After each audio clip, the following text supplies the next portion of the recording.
27th. My name is Liam Wilson, and here are your announcements for today. This Thursday, September 30th, will mark the first annual National Day for Truth and Reconciliation. There will be no school that day. As a school, we encourage all our students to participate in Orange Shirt Day on Wednesday, the 29th of September, by wearing an orange shirt to school. Here's Kayla to introduce Judge Murray Sinclair. The Morris School community believes we are fortunate to be in school on Treaty 1 lands, the ancestral home of the Anishinaabe, Innu, Dakota people, and homeland of the Métis Nation. Our school and school division respects all First Nations and the treaties that were made on the territory. We want everyone to consider the following questions. What is reconciliation? It is important to reflect on what the meaning of reconciliation is, especially this week as we approach Truth and Reconciliation Day on Thursday, September 30th. We're going to share the following video, What is Reconciliation?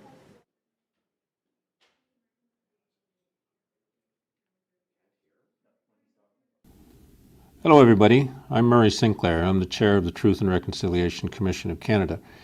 I want to talk to you for a few minutes about the issue of reconciliation, something which of course is very important to us here at the Commission, but also is of interest and importance to a lot of people in Canada. One of the things that we at the Commission have discovered is that it took us a long time to get to this point in terms of the relationship between Aboriginal people in this country. 7 generations of children went through the residential schools, and each of those children who were educated were told that their lives were not as good as the lives of the non-Aboriginal people of this country. They were told that their languages, their cultures were irrelevant. They were told that their people and their ancestors were heathens and pagans and uncivilized and needed to give up that way of life to come to a different way of living. At the same time that was going on, non-Aboriginal children in the non-Aboriginal school systems of this country were also being told the same thing about Aboriginal people. So as a result, many generations of children, including you and your parents, have been raised to think about things in a different way, in the wrong way, in a way that is negative when it comes to Aboriginal people. And we need to change that. It was the educational system that has contributed to this problem in this country, and it's the educational system, we believe, that's going to help us to get away from this.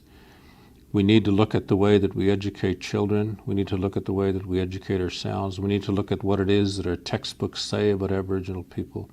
We need to look at what it is that Aboriginal people themselves are allowed to say within the educational system about their own histories.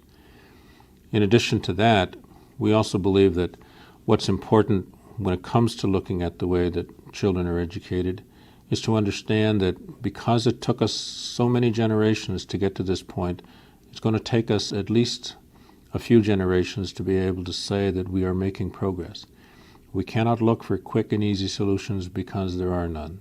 We need to be able to look at this from the perspective of where do we want to be in 3 or 4 or 5 or 7 generations from now when we talk about the relationship between Aboriginal and non-Aboriginal people in this country. And if we can agree on what that relationship needs to look like in the future, then what we need to think about is what can we do today that will contribute to that objective. Reconciliation will be about ensuring that everything that we do today is aimed at that high standard of restoring that balance to that relationship. Your response matters. We all need to reflect on reconciliation. The Truth and Reconciliation Committee said, I quote, "Together, Canadians must do more than just talk about reconciliation. We must learn how to practice reconciliation in our everyday lives, within ourselves and our families, and in our communities, governments, places of worship, schools, and workplaces. To do so constructively, Canadians must remain committed to the ongoing work of establishing and maintaining respectful relationships."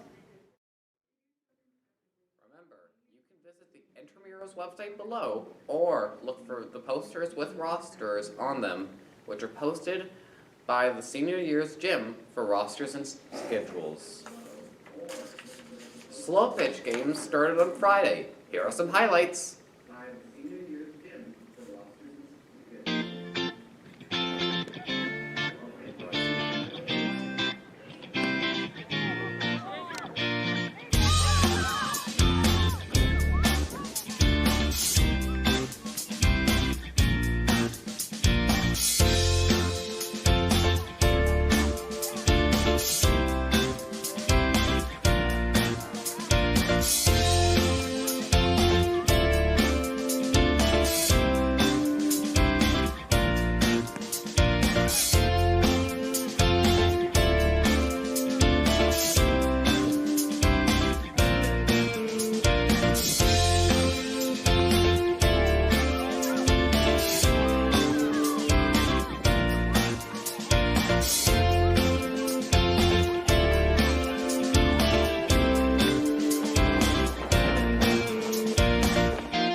Carson Hamblin sent in this video of his musical dog, Mac.